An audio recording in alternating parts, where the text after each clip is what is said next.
Welcome to the video. इस video में हमें बात करनी है एसक्यूएल के यूनियन एंड यूनियन ऑल के बारे में। लेकिन मैं आपको रिकमेंड ये करूंगा कि इससे पहले आप लोग एसक्यूएल के जॉइंस को समझें कि जॉइंस क्या चीज़ें होती हैं, उनकी कौन कौन सी टाइप्स होती हैं। अगर आप लोगों ने मेरी प्रीवियस जॉइंस की वीडियो नहीं देखी हुई तो इस टाइम आप स्क्रीन के ऊपर उसका लिंक देख रहे हैं, आप उस पर क्लिक करके उन वीडियोज़ को भी देख सकते हैं। अगेन मैं थोड़ा सा इस वीडियो में भी डिस्कस करूंगा कि जॉइंस में और यूनियन में क्या डिफरेंस होता है। लेकिन सबसे पहले हम अपनी एक नई डेटाबेस बनाते हैं जिसका नाम होगा माई डेटाबेस। तो क्रिएट डेटाबेस माई डेटाबेस, देन इस डेटाबेस को यूज करना है तो मैं लिखूंगा यूज माई डेटाबेस।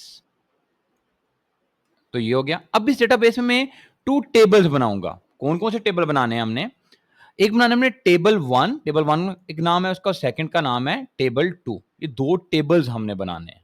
इसके अलावा टेबल 1 में 3 कॉलम्स होंगे, C1 C2 and C3, and table 2 में भी 3 कॉलम्स होंगे, C1 C2 and C3। Table 2 में 4 रोज हैं एंड टेबल 3 में 3 रोज हैं। अच्छा, आपने एक बात याद रखनी है, इनकी डेटा टाइप C1 और C3 दोनों टेबल्स में इंटीजर टाइप है और C2 दोनों में वेरिएबल कैरेक्टर टाइप है। तो अब मैं ये टेबल बना लेता हूं। तो ये हमारे पास टेबल्स बन गए। अच्छा, मैं नई क्वेरी ओपन कर लेता हूं।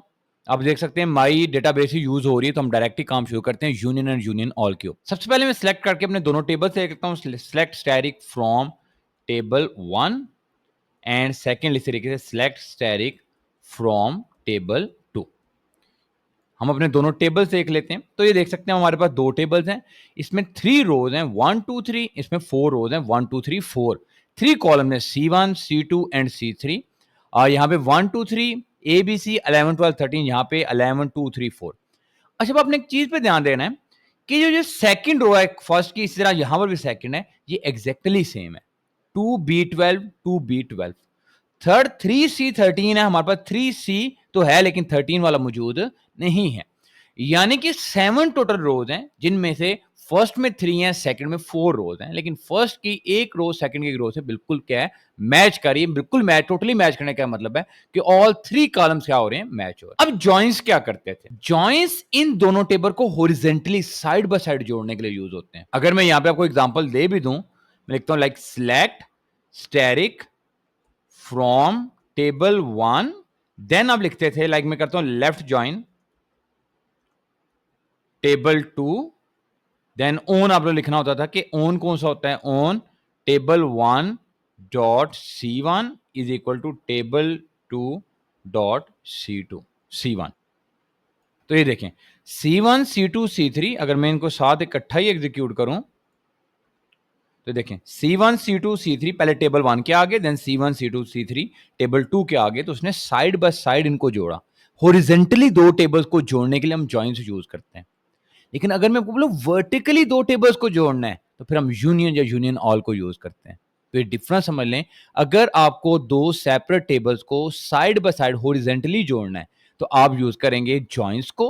लेकिन अगर आप 2 टेबल्स को एसक्यूएल के अंदर वर्टिकली जोड़ना चाहते हैं कि एक टेबल ऊपर उसके नीचे दूसरा टेबल आ जाए, तो उसके लिए आप यूज करेंगे यूनियन या यूनियन ऑल को। तो अब हम देख लेते हैं यूनियन या यूनियन ऑल कैसे काम करता है। पहले मैं काम करता हूं यूनियन ऑल में। सिलेक्ट स्टैटिक फ्रॉम, देन हम करेंगे टेबल 1, देन हमने यहां लिख देना union all, then again select static from table 2। बस ये करना है आपने। मैं इसको एग्जीक्यूट कर देता हूं तो आप देख सकते हैं C1 C2 C3 वही 3 कॉलम्स हैं। मैं इसको रिमूव करके इकट्ठा एग्जीक्यूट कर लेता हूं इनको। तो ये देखें C1 C2 ये टेबल 1 है, टेबल 2, और जो हमने जब यूनियन ऑल किया C1 C2 3, देन फर्स्टली यहां तक ये टेबल 1 आया 1A11 3C13 तक, देन ये टेबल 2 आ गया।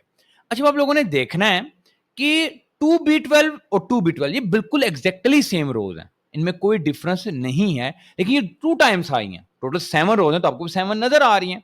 अगर आप चाहते हैं जो बिल्कुल एग्जैक्टली सेम है वो एक टाइम में आए, तो आप क्या कर देंगे, यहां पे सिंपली यूनियन कर देंगे यूनियन ऑल के बजाय। तो आप देख सकते हैं कि अब आपका 6 रोज हो गए, क्योंकि 2B12 2 टाइम नहीं आया बल्कि 1 टाइम है। तो यही डिफरेंस है इन दोनों में, यूनियन एंड यूनियन ऑल का यही डिफरेंस है।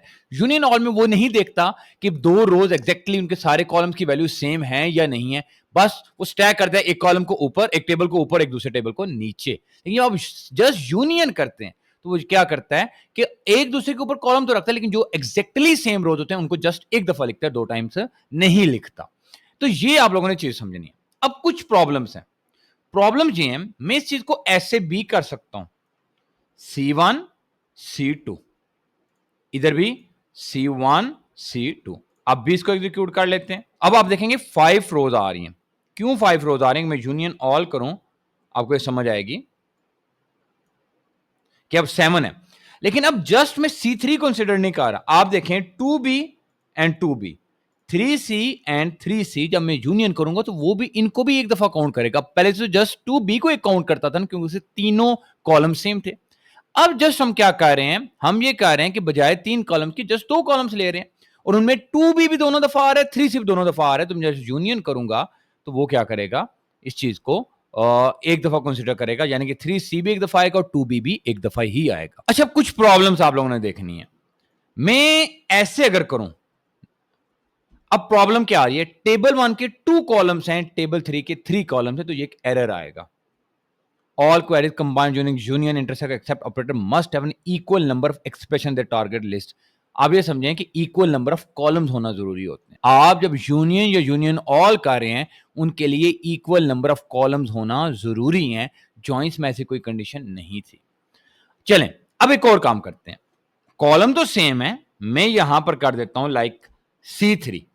अब याद रखिएगा C1 इंटीजर था, C2 और C3 क्या है आपके पास, C2 वेरिएबल करेक्टर था, लेकिन C3 क्या इंटीजर है, तो ये भी एरर है। Incorrect syntax near the keyword from, यहां पे कह रहा है इनकरेक्ट। चले मैं इसको रिमूव करता हूं। अब देखिएगा, conversion failed while converting the variable character value a to data type integer. ये था variable type character, variable character type था, और ये इंटीजर टाइप था, तो ये कन्वर्जन जो है वो पॉसिबल नहीं हुई। अच्छा, अब क्या होगा अगर मैं यहां पर C1 कर दूं, 2 times C1, conversion failed while converting the variable character यहां पर मैं कर देता हूं C3। तो अब देखें ये पॉसिबल हो गया। ऑल्दो मैं ये नहीं कह रहा कि कॉलम्स के नेम भी सेम हो, C1 C1 से और C3 C1 से। अच्छा, C1 भी इंटीजर था, C3 भी इंटीजर था, C1 भी इंटीजर था, तो इंटीजर कॉलम का नाम बेशक डिफरेंट हो, कोई प्रॉब्लम नहीं होती। तो आपने याद रखना है, यूनियन या यूनियन ऑल करते वक्त नंबर ऑफ कॉलम सेम होने चाहिए। यहां पे जितने कॉलम्स हैं उतने कॉलम्स इधर होने चाहिए। सेकेंडली, कि जो उन कॉलम्स की डेटा टाइप्स हैं वो भी सेम होनी चाहिए। कॉलम्स के नेम सेम होना जरूरी नहीं है। C1 C3 C1 कर दिया हमने, वो उस हिसाब से डेटा लिख देगा। यानी कि जो C1 था उसके नीचे भी C1 आया, 1 2 3 3 4 4 11 एंड C3, ये देखें 11 to 12 C3 था, लेकिन उसके नीचे सेम C1 का डेटा आ रहा है। डेटा टाइप का सेम होना जरूरी होता है। देन एक और कॉन्सेप्ट होता है एलिसिंग का। अब मैं अगर इनकी एलिसिंग शुरू कर दूं, मैं इसको नॉर्मली कर देता हूं इसको भी करते हैं C3, ताकि चीजें जिस तरह एक प्रॉपर पैटर्न है उसमें हो जाए। मैं एलिसिंग करता हूं, मैं यहां पे लिख देता हूं कॉलम 1, यहां पर भी कर देता हूं कॉलम, आप कर दें इसको कॉलम 3। अच्छा, अब मैं यहां पर भी एलिसिंग कर सकता हूं। कॉल 1, इसको नेम देते हैं कॉल 1 का, थोड़ा डिफरेंस करने के लिए कॉल 3। अच्छा, अब देखिए हमने 2 जगह एलिसिंग की है, लेकिन कॉलम का नाम तो कोई एक ही होगा। यानी कि ये नहीं हो सकता कि फर्स्ट 3 रोज के लिए या फर्स्ट 3 रिकॉर्ड के लिए ये कॉलम का नाम हो, देन जब कॉलम टेबल 2 स्टार्ट हो तो ये नहीं, कॉलम का नाम तो एक ही होगा। अब आपने ये बात समझनी है कि वो लेगा किसका नाम, वो जस्ट इस फर्स्ट वाले का नाम लेगा। जो पहले टेबल आ रहा है उसका नाम कंसीडर करेगा, सेकंड पे आने वाले टेबल का नाम कंसीडर नहीं करेगा। तो आपको नजर आ रहा है कॉलम 1 एंड कॉलम 3 इस तरीके से कर रहा है। अच्छा, मैं इसी चीज को कॉपी कर लेता हूं, मैं यहां पर आ जाता हूं, मैं यहां से एलिसिंग को रिमूव कर देता हूं। अब देखते हैं क्या होगा। अब एग्जीक्यूट करते हैं, तो अब भी उसने इन नामों को कंसीडर नहीं किया। ये एरर नहीं है, लेकिन उनको कंसीडर आउट नहीं करता। तो ये था यूनियन एंड यूनियन ऑल। और थोड़ा सा हमने देखा कि जॉइन से डिफरेंस क्या है। जॉइन हॉरिजॉन्टली जोड़ने के लिए, यूनियन आपके पास वर्टिकली एक दूसरे के ऊपर टेबल्स को जोड़ने के लिए यूज किया जाता है। अगर आपको कोई भी प्रॉब्लम आ रही है वीडियो को समझने में या इन कमांड को समझने में, तो अपने मुझे जरूर कमेंट सेक्शन में बताना है। Thank you.